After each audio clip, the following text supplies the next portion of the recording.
जय श्री नारायण भक्तों, आज हम सावन मास की पूर्णवासी की व्रत कथा सुनेंगे। द्वापर युग में एक समय की बात है। यशोदा जी ने श्री कृष्ण से कहा, हे कृष्ण, तुम सारे संसार के उत्पन्न करता, पोषक तथा उसके संहार करता हो। आज कोई ऐसा व्रत मुझसे कहो जिसके करने से मृत्युलोक में स्त्रियों को वैधव्य होने का भय न रहे तथा यह व्रत सभी मनुष्यों की मनोकामना को पूर्ण करने वाला हो। श्री कृष्ण कहने लगे, हे माता, तुमने अति सुंदर प्रश्न किया है। मैं तुमसे ऐसे ही व्रत का सविस्तार वर्णन करता हूँ। सौभाग्य की प्राप्ति के लिए स्त्रियों को 32 पूर्णवासी का व्रत करना चाहिए। इस व्रत के करने से स्त्रियों को सौभाग्य संपत्ति मिलती है। यह व्रत अचल सौभाग्य देने वाला एवं भगवान शिव के प्रति मनुष्यों की भक्ति बढ़ाने वाला है। यशोदा जी कहने लगी, हे श्री कृष्ण, सर्वप्रथम इस व्रत को मृत्युलोक में किसने किया था? इसके विषय में विस्तार पूर्वक मुझसे कहो। श्री कृष्ण जी कहने लगे, इस भूमंडल पर एक अत्यंत प्रसिद्ध राजा चंद्रहास से पालित अनेक प्रकार के रत्नों से परिपूर्ण कातिका नामक एक नगरी थी। वहाँ पर धनेश्वर नामक एक ब्राह्मण था और उसकी स्त्री अति सुशील रूपवती थी। दोनों ही उस नगरी में बड़े प्रेम के साथ रहते थे। घर में धन धान्य किसी चीज की कमी न थी, पर उनको एक बहुत बड़ा दुख था, उनके कोई संतान नहीं थी। इस दुख से वह अत्यंत दुखी रहते थे। एक समय एक बड़ा तपस्वी योगी उस नगरी में आया। वह योगी उस ब्राह्मण के घर को छोड़कर अन्य सब घरों में भिक्षा लाकर भोजन किया करता था। रूपवती ने वह भिक्षा नहीं लिया करता था। उस योगी ने एक दिन रूपवती से भिक्षा न लेकर किसी अन्य घर से जाकर भिक्षा लेकर गंगा किनारे आकर भिक्षा से प्राप्त अन्न को प्रेम पूर्वक खाने लगा। धनेश्वर योगी ने यह सब देख लिया। अपनी भिक्षा के अनादर से दुखी होकर धनेश्वर योगी से बोला, हे महात्मा, आप सब घरों से भिक्षा लेते हैं, परंतु मेरे घर से कभी भिक्षा नहीं लेते, इसका क्या कारण है? योगी ने कहा कि तुम निसंतान हो। निसंतान के घर से भिक्षा लेना पतित अन्न के तुल्य माना गया है, इसलिए मैं तुम्हारे घर से भिक्षा नहीं लेता हूँ। धनेश्वर यह सुनकर अपने मन में बहुत दुखी हुआ और हाथ जोड़कर योगी महाराज के पैरों पर गिर पड़ा तथा आर्त भाव से कहने लगा, हे महाराज, यदि ऐसा है तो आप मुझको पुत्र प्राप्ति का उपाय बताइए। आप सर्वज्ञ हैं, मुझ पर अवश्य यह कृपा कीजिए। धन ही मेरे घर की कोई कमी नहीं, परंतु मैं पुत्र न होने के कारण अत्यंत दुखी हूँ। आप मेरे इस दुख का हरण करें, आप सामर्थ्यवान हैं। यह सुनकर योगी कहने लगे, हे ब्राह्मण, तुम चंडी की आराधना करो। घर आकर उसने अपनी स्त्री से सारा वृत्तांत कहा और स्वयं तप के निमित्त वन में चला गया। वन में जाकर उसने चंडी की उपासना की और उपवास किया। चंडी ने 16वें दिन उसको स्वप्न में दर्शन दिया और कहा, हे धनेश्वर, जा तेरे पुत्र होगा, परंतु वह 16 वर्ष की आयु में ही मृत्यु को प्राप्त हो जाएगा। यदि तुम दोनों स्त्री पुरुष 32 पूर्णवासी का व्रत विधि पूर्वक करोगे तो वह दीर्घायु होगा। जितनी तुम्हारी सामर्थ्य हो, आटे से दिए बनाकर शिव जी का पूजन करना, परंतु पूर्णवासी को 32 हो जाने चाहिए। प्रातःकाल होने पर इस स्थान के समीप ही तुम्हें एक आम का वृक्ष दिखाई देगा।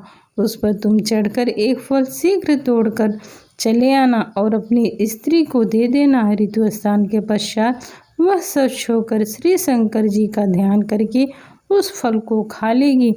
तब शंकर भगवान जी की कृपा से उसको गर्भ हो जाएगा। जब यह ब्राह्मण प्रातःकाल उठा तो उसने उस स्थान के पास ही एक आम का वृक्ष देखा, जिस पर अत्यंत सुंदर आम का फल लगा हुआ था।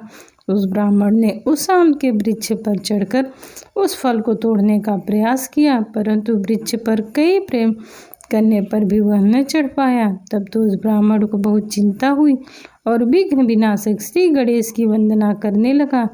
हे दयानिधि, अपने भक्तों के विघ्नों का नाश करके उनके मंगल कार्य को करने वाले, दुष्टों का नाश करने वाले, ऋषि सिद्धि को देने वाले, आप मुझ पर कृपा करके इतना बल दें कि मैं अपने मनोरथ को पूर्ण कर सकूं। इस प्रकार गणेश जी की प्रार्थना करने पर उनकी कृपा से धनेश्वर वृक्ष पर चढ़ गया और उसने एक अति सुंदर आम का फल देखा। उसने विचार किया कि जो वरदान से फल मिला था वह यह है और कोई दिखाई नहीं देता। उस धनेश्वर ब्राह्मण ने जल्दी से उस फल को तोड़कर अपनी स्त्री को लाकर दिया और इसकी स्त्री ने अपने पति के कथनानुसार उस फल को खा लिया और वह गर्भवती हो गई। देवी की असीम कृपा से उसे एक अत्यंत सुंदर पुत्र उत्पन्न हुआ, जिसका नाम उन्होंने देवीदास रखा। माता पिता के हर्ष और शोक के साथ वह बालक शुक्ल पक्ष की चंद्रमा की भांति अपने पिता के घर में बढ़ने लगा। भवानी की कृपा से वह बालक बहुत ही सुंदर, सुशील और विद्या में पढ़ने में निपुण हो गया।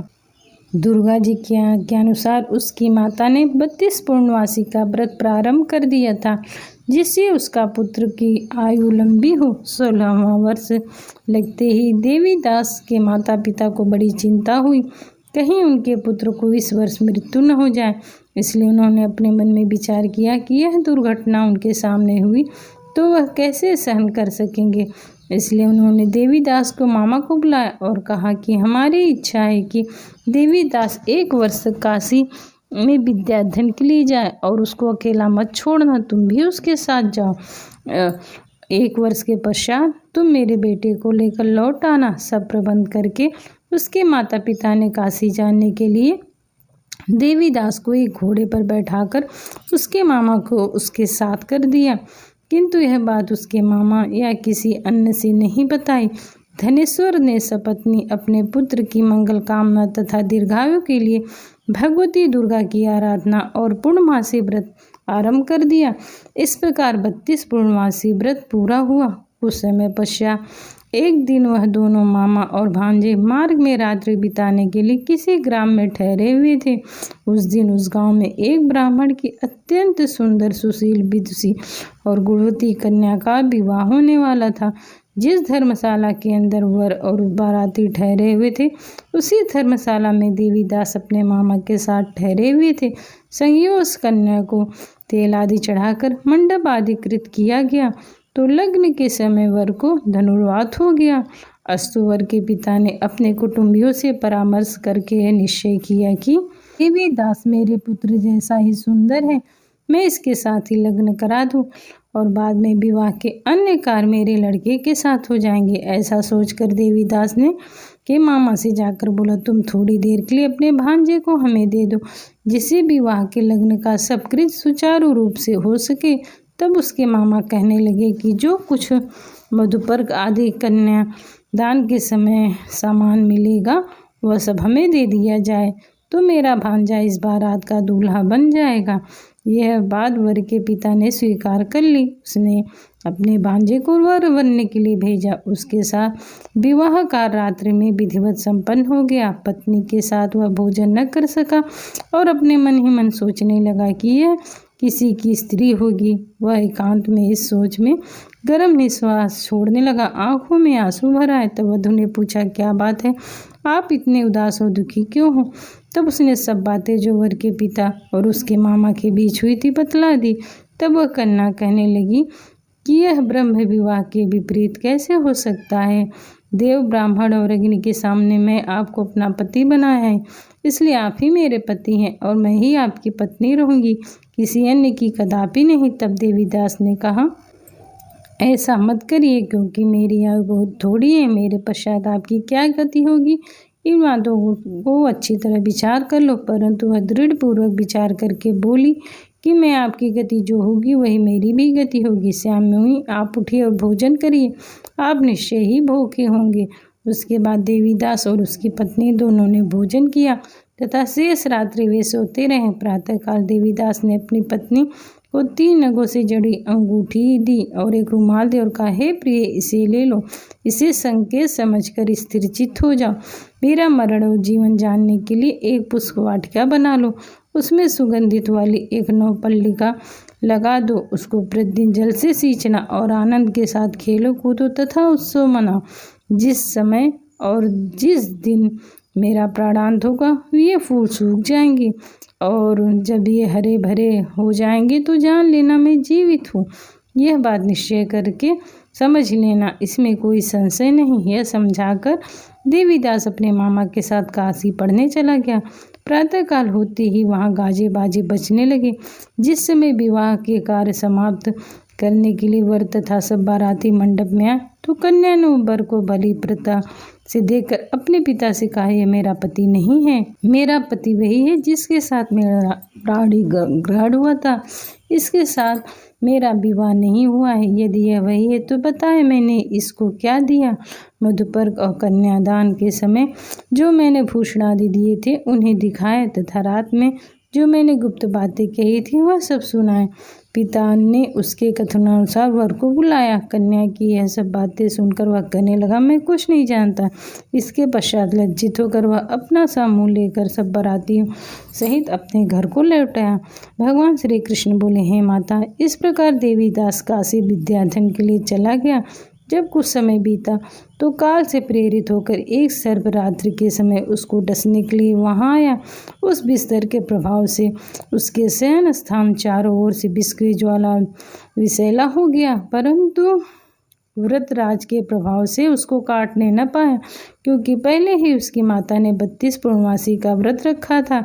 इसके बाद मध्याह्न के समय स्वयं काल वहाँ पर आया और उसके शरीर से उसको प्राणों को निकालने का प्रयत्न करने लगा, जिससे वह मूर्छित होकर पृथ्वी पर गिर पड़ा। भगवान की कृपा से उसी समय शिव पार्वती जी के साथ भ्रमण के लिए निकले थे। उसको मूर्छित अवस्था में देखकर पार्वती जी ने भगवान शंकर से प्रार्थना की, महाराज, इस बालक की माता ने 32 पूर्णमासी व्रत किया था, जिसके प्रभाव से हे भगवान आपको इसे प्राणदान देना होगा। भवानी के कहने पर भक्तवत्सल भगवान श्री शिव जी ने उसको प्राणदान दे दिया। इस व्रत के प्रभाव से काल को भी पीछे हटना पड़ा और देवीदास स्वस्थ होकर खड़ा हो गया। उधर उसकी स्त्री उसके आने की प्रतीक्षा किया करती थी। जब उसने देखा कि पुष्पवाटिका के पत्र पुष्प को कुछ भी नहीं हुआ, वे भरे भरे हैं, तो उसको अत्यंत आश्चर्य हुआ। जब वह जैसी ही हरी भरी होगी तो वह जान गई कि उसके प्रति जीवित है।